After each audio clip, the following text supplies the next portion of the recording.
I suppose my relation with the piece is really more a relation with the composer than specifically this piece. As obviously, I think, as with most pianists, the first piece of Poulenc you fall in love with is the two-piano concerto. Happens for a lot of people. And it was only after that that I realized there was more, and I was very happy that there was more. There's the Concerto Champêtre for harpsichord and orchestra, which Poulenc did a slightly different soloist part in his version for piano and orchestra, which I've also played a few times. There's Aubade for piano and small orchestra, almost like a chamber ensemble, which exists in two versions, solo and with a group. And the amazing organ concerto, which I've always been close to wanting to learn the organ just to play that piece. That and the Joseph Jongen Symphonie Concertante. I think those are two of the pieces I would study organ for. And then slowly discovering the solo piano work, the chamber music, especially the two piano works, which I've played all of them, actually. A lot of the chansons, the leads that are incredible. And then it was things that slowly started showing up in my life. For example, the fact that my first piano teacher, Campos Coelho, had studied piano with Ricardo Vinhas after he finished his degree at the Paris Conservatory. And studying with Vinhas means he had a lot of the same school as Poulenc, who studied piano with Ricardo Vinhas. So the piano sound world of Poulenc, and when you're fortunate enough to see the videos that exist, the film that exists of him playing the piano, reminded me of a lot of things of my first teacher. The way he uses the pedal, the type of register that he really likes to place the piano in, and a lot of the things that you find in his music. For example, a lot of the phrasing of melodies of Poulenc in his piano music and in the piano concerto, it really helps if you hear a lot of French chansons, if you hear a lot of Maurice Chevalier, for example. You understand the timing of things. So it's very, very French in a non-classical music way also. And just the person is absolutely fascinating. I was always surprised why this concerto isn't more played, although there are quite a few recordings of it, and recently the recording of Poulenc himself has been rediscovered, him playing this concerto with Charles Munch conducting. I think it's Gabriel Taquino. That was the first recording that I actually heard of this piece. And Duchable and Pascal Roger and Éric Lesage. So a lot of people, but because Poulenc is a composer that is so open to input, there's so many facets to that diamond, it's easy to always find something new to bring out, something that the other person didn't focus on, something that the other recording didn't bring. And it's not they didn't manage to bring, there's something else. So it's like peeling an onion. You take one skin away and there's something else, and then you take that away and there's something else, and it doesn't make you cry like an onion. I was always surprised that it isn't more played, and now, having started the recording process, at the time of this interview, we're right in the middle of it, it becomes very clear. Because it's a fairly short concerto time-wise, it's about 20 minutes, I think it's a little bit underestimated in its complexity. It's not a technically so complex, from a virtuoso point of view, concerto, but it is complex in the sense that you really need to know how to operate the instrument, because many things are requested of the instrument, and very, very quick reaction times. And it's very much a duo concerto in the sense that he treats the conductor and the orchestra very much like another piano and a pianist. The reaction times are very similar. The way I voice the instrument is very similar to the way the conductor voices the orchestra. So we work very much side by side, and very much the way I control the piano that's in front of me, the conductor controls the orchestra that's in front of him. So we both need an instrument that's very quick, has a lot of variety of sound, and the side-by-side work becomes very complex, and I think that's exactly the difficulty of putting this concerto together and making it work, and why some people try it and then they stay away from it, which is a shame because the music is so absolutely rewarding. But you have to work at it. There's another concerto, which, funny enough, was the first concerto, was one of the concerti in the first concerto disc that I ever recorded, which is very much the same way. It's the Scriabin Piano Concerto. There's a lot of work to make it work. It's not, as the French would say, ce n'est pas très évident. It just doesn't happen. You have to work with it.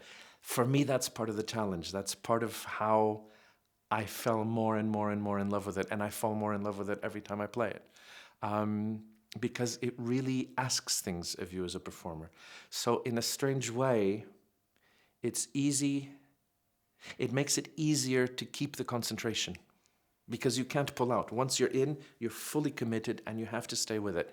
And then each movement has a very, very particular character. It's almost three paintings that are seen together rather than three movements of a whole, which makes it difficult and makes it exciting at the same time. So you look at the score and you think, not too long, doesn't seem too difficult, and you couldn't be more wrong. It is difficult in interesting ways. It is demanding in interesting ways. It is incredibly rewarding and incredibly generous musically, but strangely underestimated. So I think every time a pianist takes it under his or her wing, I think every time one of us brings it to the public, I think every time one re-records it, a lot more will come out with each recording. So I'm very happy to have the privilege to add to that stock of amazing artists that I've recorded in the past and will hopefully continue to record it, because it's a piece that, in my humble opinion, seriously deserves it.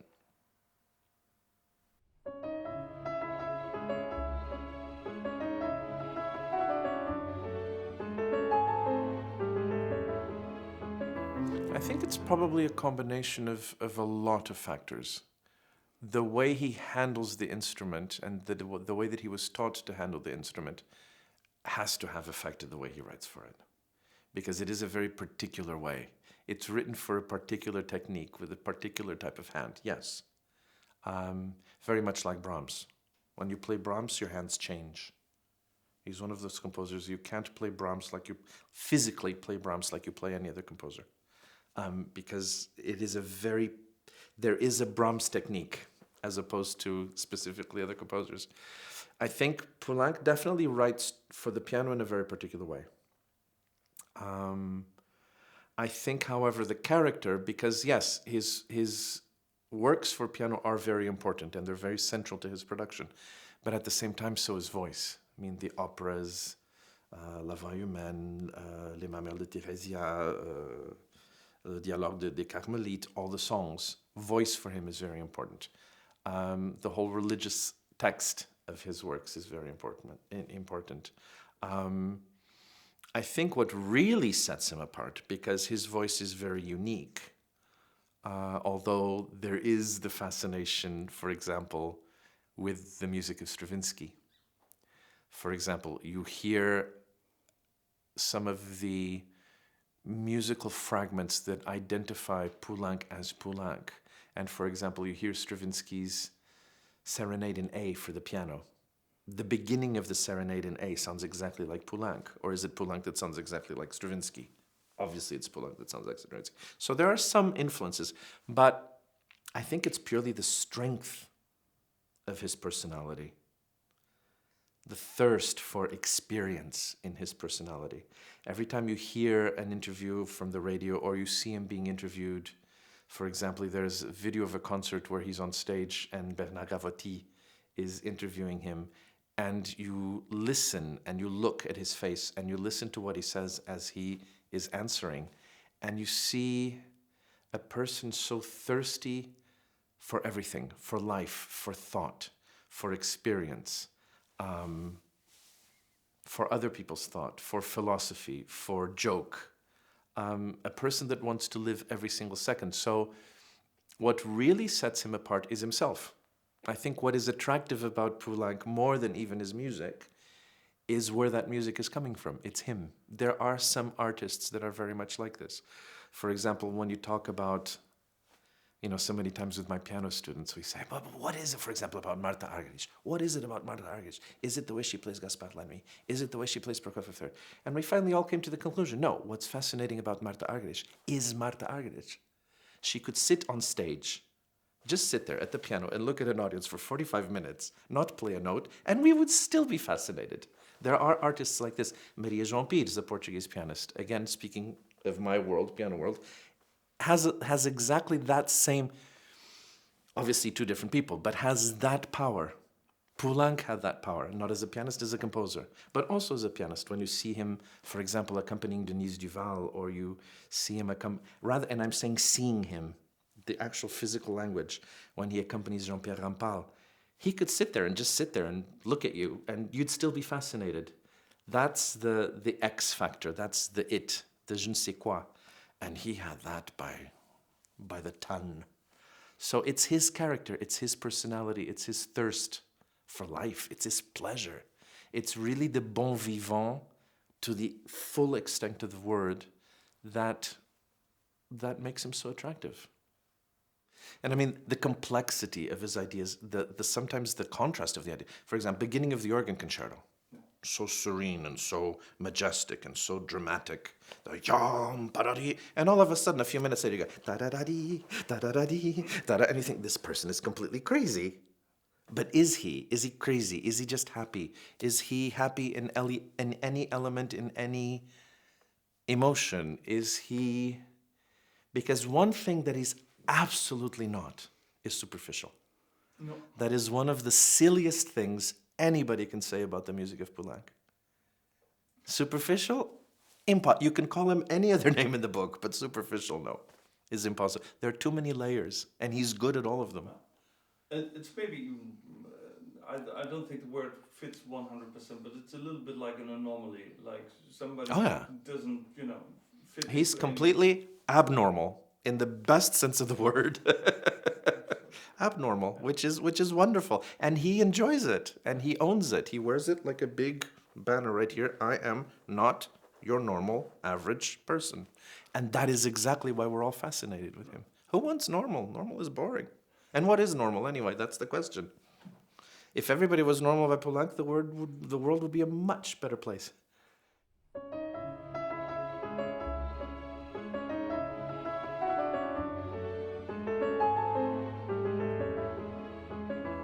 Considering how much work it is to put this piece together, and considering how quickly we've had to put it together, which, welcome to the world, that is how it is. We don't have 15 bazillion euros or dollars or gold lingots to just buy an orchestra for an entire week to record 20 minutes. I wish we did. But then again, maybe it wouldn't be so exciting.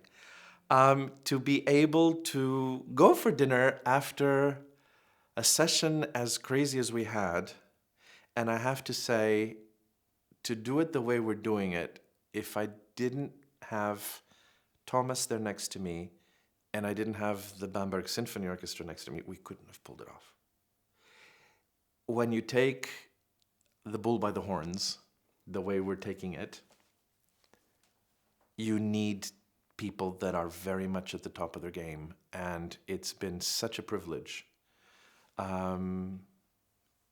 Obviously, ever since I was a small child, I've had recordings of the Bamberg Symphony. I think the first recording ever I had of Bamberg Symphony was Shure Cherkassky, who recorded, I'm not sure, I don't remember if it's Liszt first or Liszt second, back in the 60s. And then there were the recordings with Joseph Kalberth, who's one of my favorite conductors ever. Actually, I think Kalberth was the one that introduced me to the Mozart G minor symphony, and his recording of that is still one of the ones that I keep really close to me. Desert Island already on it. So to be recording it in the Joseph Kalberth Hall is amazing for me. When you get all those luscious, really sensual, but not sentimental bits in the concerto that you just need that kind of string sound that you just go, ah. And the orchestra just does it, as if they're having a glass of water. The fact, and this is a very important fact, that Thomas does so much work with opera, because I have found through my experience that piano concerti tend to go, not that they go badly with conductors that do more symphonic work, that's not the point, but a conductor that works more with the human voice rather than with a mechanical instrument or physical instrument outside the body. So inside the body versus outside the body.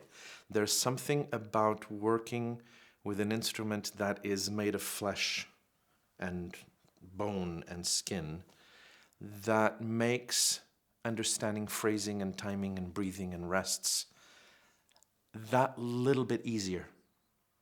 And Thomas has that, apart from the fact that he's a patient, generous, really nice person. I mean, we met yesterday night. We met the day before this is being filmed. So all the stress that was there was balanced by all the pleasure that was there.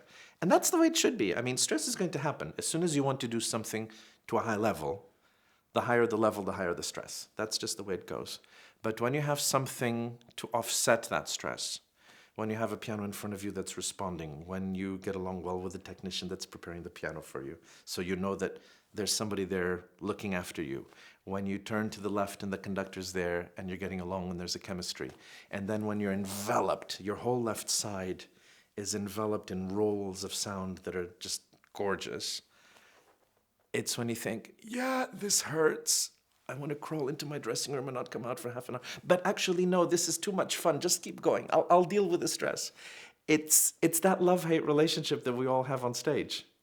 We're all terrified. We're all scared. We're all excited. We're all loving it. We wouldn't change it for the world. So it's been very much the way it should be. It's tiring, it's terrifying, it's exhilarating. You come out absolutely destroyed with a huge smile on your face. It's the reason we do it, and it's not all the time that you get, for whatever reason, it's not every time that you get this mixture of ingredients, that you really get the top ingredients, the ones that come from the expensive shelf in that little specialty corner. So when you've been around enough, the one thing you really learn and you really treasure is these little moments when you are working with a fabulous orchestra, when you're working with a conductor with which you have simpatico, when you have the piano that just does everything. You just sit there and yeah, I want it to end because this is scary, but I want it to last forever. So the good thing is, hopefully, when we get to the day when there's a CD in my hand, it will have all those memories there attached to it permanently. And I suppose that's why I hope CDs don't disappear altogether, because otherwise, if it's all digital, I'm just going to have to hug my computer all the time, which is fine. I'll still have something to hug. But it's a little bit easier to hold a CD. But it will. Every CD I've recorded since 1992, it's like picking up a photograph, because I touch the little plastic case or the cardboard case or the paper case, and immediately all those memories start flashing back. So sometimes it's not even so much about what's recorded on there, but the history that's attached to it. And it's nice. It's my little photo album. And I get to share it with everybody, which is, again, a nice gift.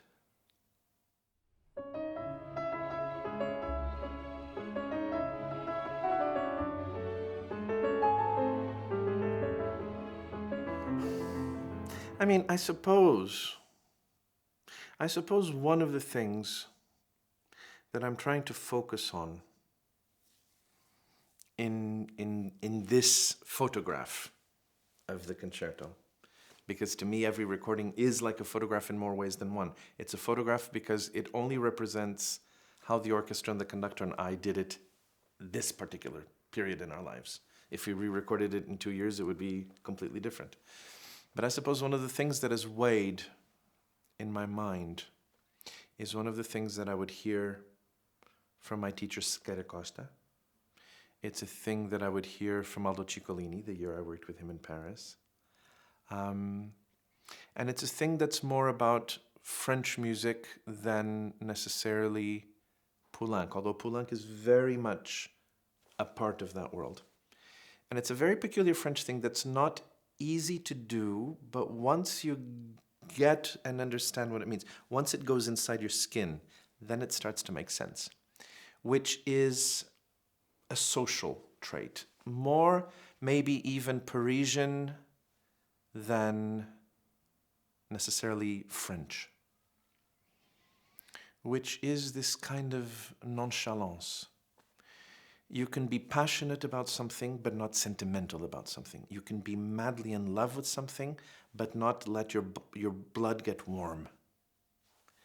It's knowing how to, in a strange way, I remember Scarocosta telling me this, and then years later Ciccolini said it almost exactly in the same words. It's appreciating the beauty of ice. You can sculpt ice to have the most beautiful reflections, to have the most beautiful curves, to look absolutely sensual, and yet you touch it and it's still ice. You go to the Musée d'Orsay and you see sculptures that are incredibly carnal and sensual and erotic, and yet you touch them and it's cold stone, it's marble. So it's being sensual, it's being romantic, it's being passionate, but there. Not here, but there. And it's knowing how to declare your attraction to something, a very deep attraction to something, but keeping it there, keeping it elegant. How to be passionately chic. And that's something very French. It happens in their clothes, in the way they design. It happens in the way they prepare food. It happens in architecture. It can be of supreme elegance. It can be made with intense passion. Mais toujours chic. That you don't lose. And Poulenc has a lot of that. Chic not in a self-absorbed way, not in an arrogant way, but in a very natural way. In a very not condescending way, in a not with hauteur, not looking down at somebody, but just because it is. So it's not pushing a phrase too much. It's not making too much of a rubato. It's not making a big diminuendo and a big retardante. It's just comme ça. And that fascinates me. That makes me smile somehow. That makes me smell the coffee and the freshly baked baguette first thing in the morning when I would get from my apartment in Suresnes and go to the old Rue de Madrid Conservatory in the morning. And on the way to walking to the station, I would smell the coffee and I would smell that very particular baguette smell. Somehow that has become very French to me. It happens so much in Fauré. It certainly happens a lot in Ravel. And Poulenc, in a different way, it's also there. There are phrases in the first movement, there are phrases in the second movement that are of such intense beauty and sensuality, but just there. You don't have to go all crazy about it. That's something else. For example, that's then it would become Hollywood music, which is designed to create a reaction. And this is exactly the other. It's playing something and just raising the eyebrow, just that little bit, but not going, you know. It's just the little flick there, and that's all you need to do. And everybody in the room knows exactly what you mean. It's like, isn't this detached? Isn't this... No, not at all. No, it's just not ruining your hairdo. You know. It's just, you know, I went to the hairstylist. I want to still look good just because I'm going to, you know. It's the having the cigarette after, you know. Okay. Just because it doesn't mean your hair has to look like this and you have to have it. No, you still, you know, it's afterwards, but you still look elegant. It's not detached. Absolutely not. Absolutely not. No, I'm not saying... But it is cool. It's interesting that the term cool is in the English language, but I think the French do it better. They know how to do cool. You don't drop a stitch. That's true, yeah. It's just cool. And we all sit there like, how do they do it. It reminds me, actually, this cool thing, just let me make a little parenthesis. This cool thing reminds me of a story about Coco Chanel, which she would be asked by many of her very famous clients about what kind of jewelry and accessories they should put with the clothes, what kind of makeup they should do. And she would always say, well, begin by putting what you think you would like to put on. Then start reducing to how much you think you can do without. When you get to the point where you think you have given away absolutely everything you have that you can give away and you're down to the bare minimum, then remove 50%. Then you're ready. It's that. It's exactly that. Wasn't it Antoine de Saint-Exupéry who said that perfection is when there's nothing left to remove? Pretty much. I think that was him. Pretty much. Yeah. I just remember that because that's a thing I tell a lot of my students when they say, but am I doing enough for this piece? I said, in the words of Coco Chanel, I hope I got this right because it's a fantastic idea. If she didn't say it, she should have said it. Exactly.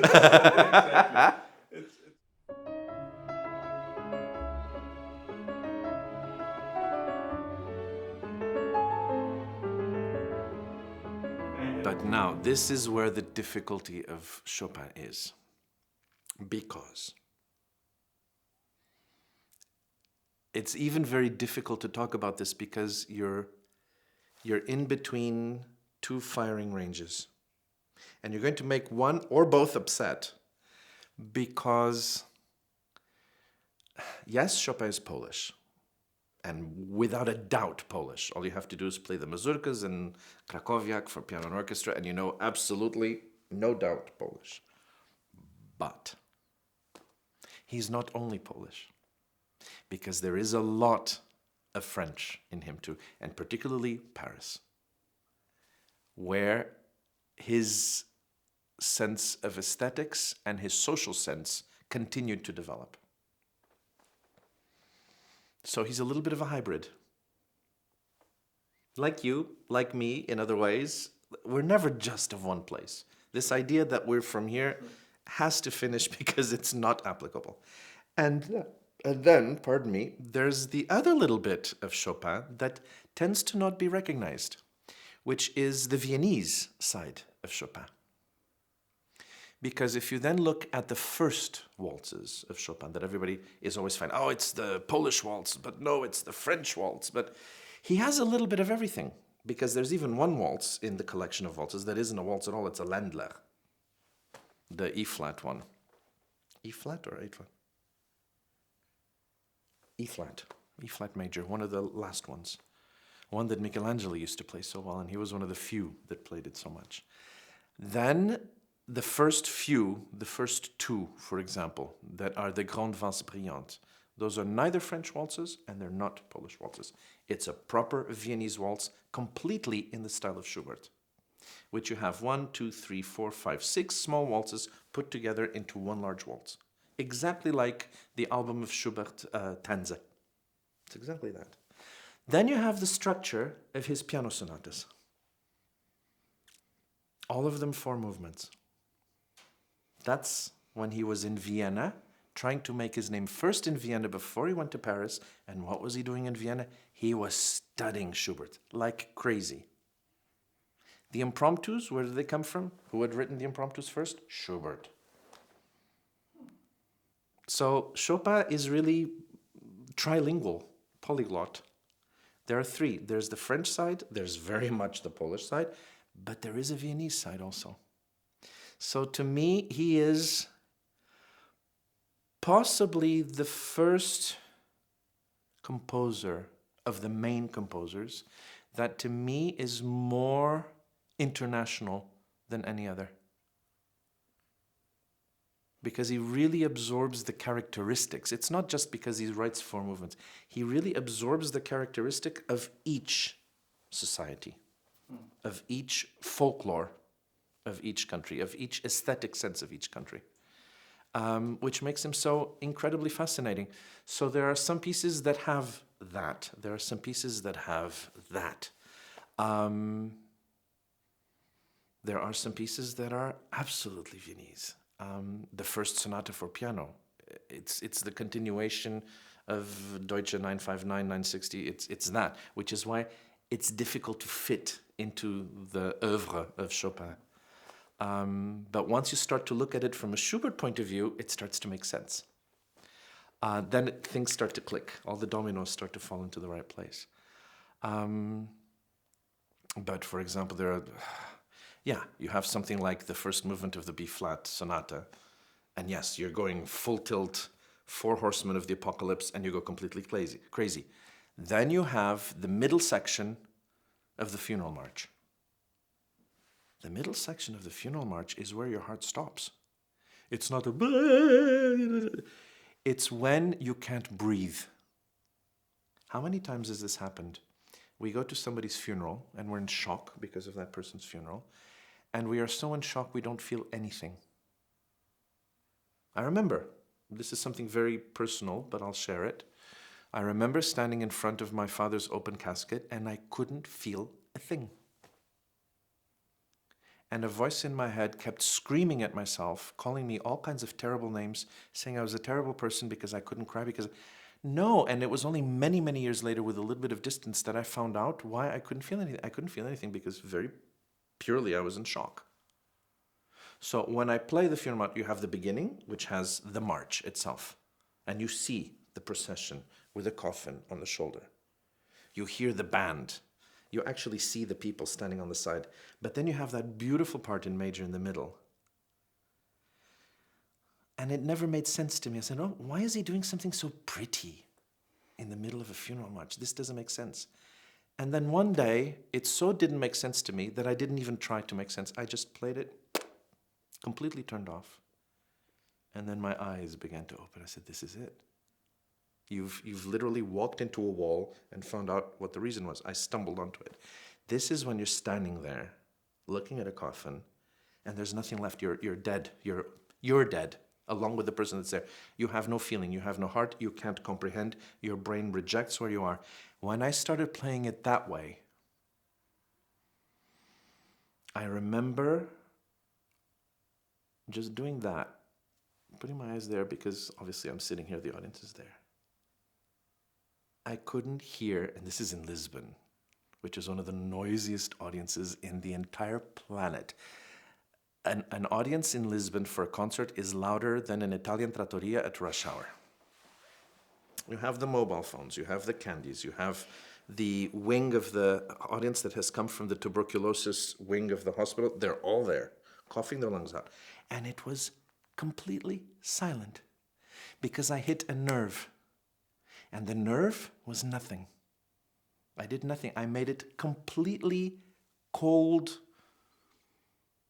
the coldest place on earth, because there was nothing left.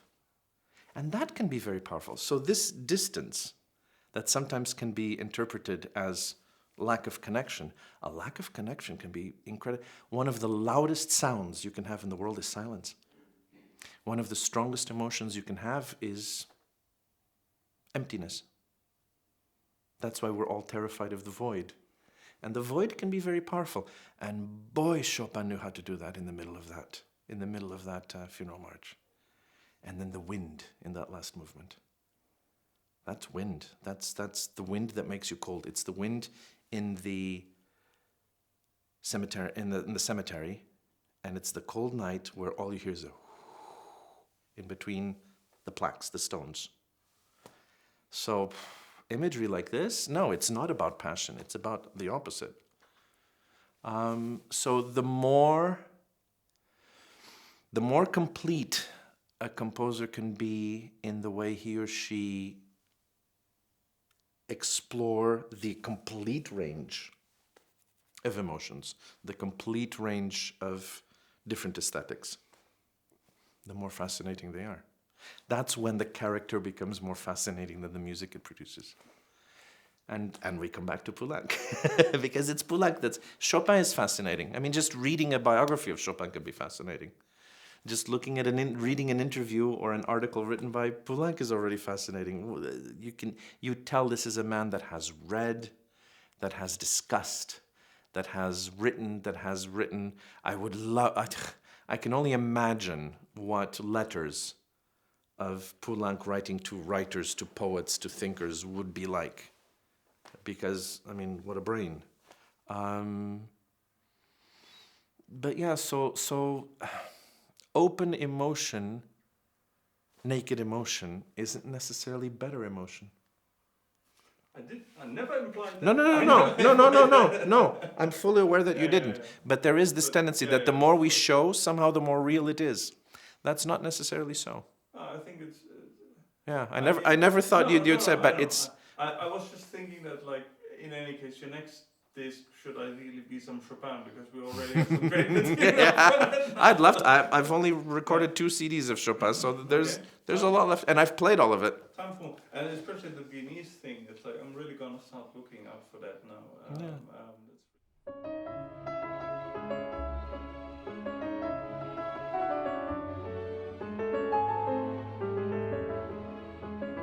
From a nationalistic point of view, probably not. Probably not. From a quality point of view that comes from their experience, because of the repertoire that they have played, because of the conductors that they've played with, purely because of the history of the Bamberg Symphony and the people that they've worked with and the tradition that they hold on to them, which makes them the Bamberg Symphony, then yes, because they've worked with some of the best conductors, with some of the best soloists, recorded in the golden age of recording, when there was the time, when there was the money, when classical music was much more in the center of the daily ritual of society.